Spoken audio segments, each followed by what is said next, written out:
Muy buenas noches, soy de la Unidad Educativa Hortensia Vázquez Salvador. Hoy les vamos a hablar sobre el libro llamado Memorias de Andrés Chiliquinga, del autor Carlos Arcos Cabrera. Mi grupo está conformado por Andrea Perea, Ginger Gaona, Angie Ruiz y mi persona Nicole Rosero. En general, para mi grupo, para mí, este libro nos deja la enseñanza que hay muchas personas que creen no poder hacer más de lo que hacen cotidianamente, así como lo creía Andrés en la obra. Pero con las circunstancias y en lo que se encontraba, tuvo que aprender más sobre su cultura y sus etnias, lo cual le ayudó a superarse y llegar a saber más de lo que podía ser capaz de hacer. El reto que asume el autor al hacer hablar como protagonista a un indígena se sobredimensiona cuando el personaje lanza una fuerte crítica a la novela más representativa del indigenismo ecuatoriano. La primera edición se encuentra agotada, pero por suerte se prepara la segunda. Creo que para los jóvenes a quien va dirigida esta línea editorial, que en realidad la literatura nos da un doble aporte: acercarse a indígenas contemporáneos como Andrés y entender un poco más de la historia y literatura del país.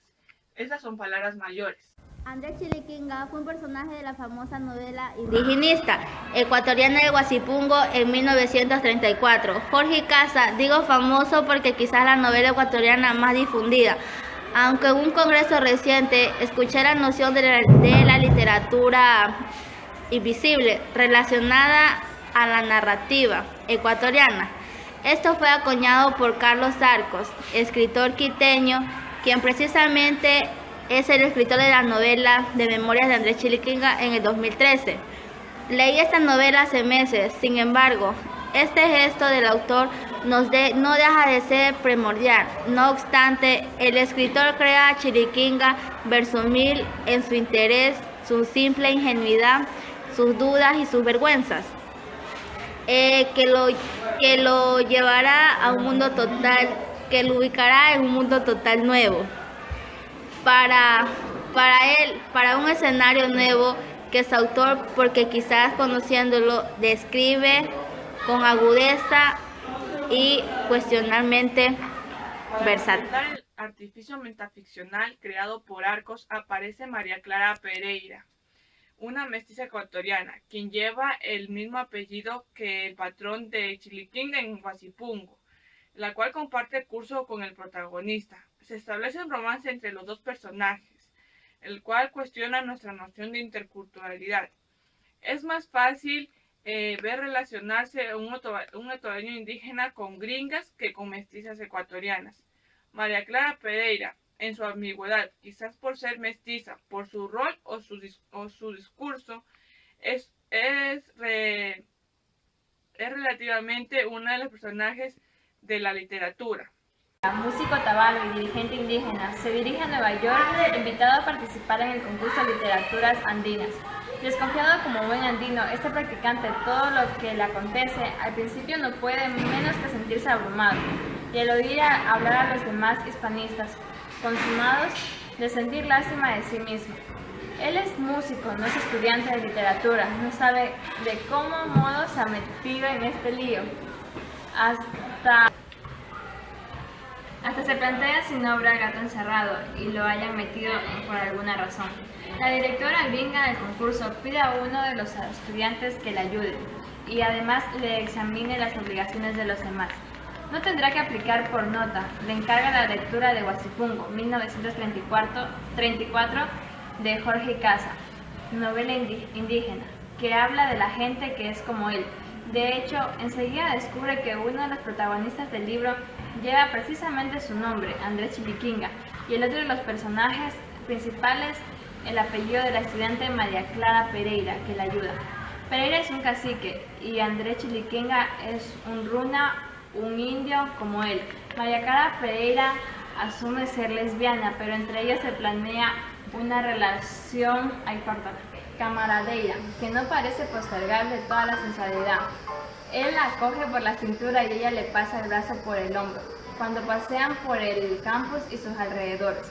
La historia de Carlos Arcos narra Memorias de Andrés Chiliquinga, transcurre entre las clases, la habitación de la universidad en la que Andrés se hospedaba, la biblioteca en la que él y María Clara preparan sus respectivos trabajos.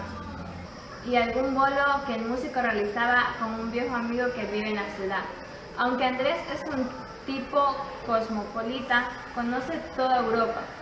Todos los años viaja a Holanda, donde se junta con varios músicos otabalos y se va con ellos en una furgoneta a recorrer el continente, haciendo buenos dineros, tocando y pidiendo en las calles. Además, recientemente Andrés ha participado en la revuelta que tumba a Maguad en Ecuador y que finalmente, tras un brevísimo gobierno en el que los indígenas participan, acaban por aceptar que el gobierno lo coja a Gustavo.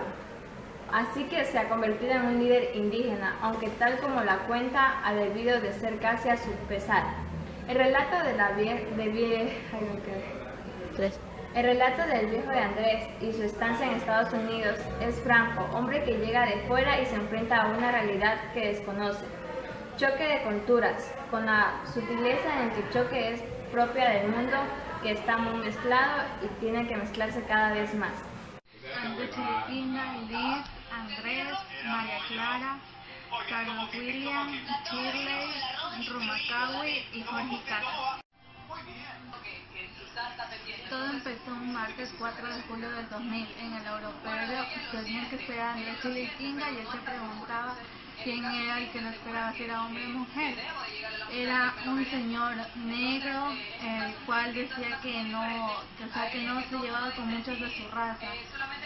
También le preguntaron que qué iba a hacer para allá, y ahí Andrés Chiliquinga mostró la indicación que tenía de la Universidad de Columbia. De ahí se lo llevaron al carro y lo llevaron a la Universidad de Columbia, en la cual ya le mostraron su habitación y le pidieron sus documentos.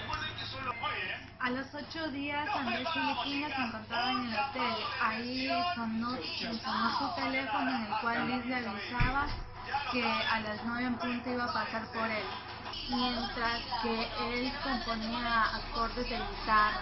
Después a las 9 en punto bajó y Liz le mostró lugares importantes donde había lavadoras, secadoras y una cafetería.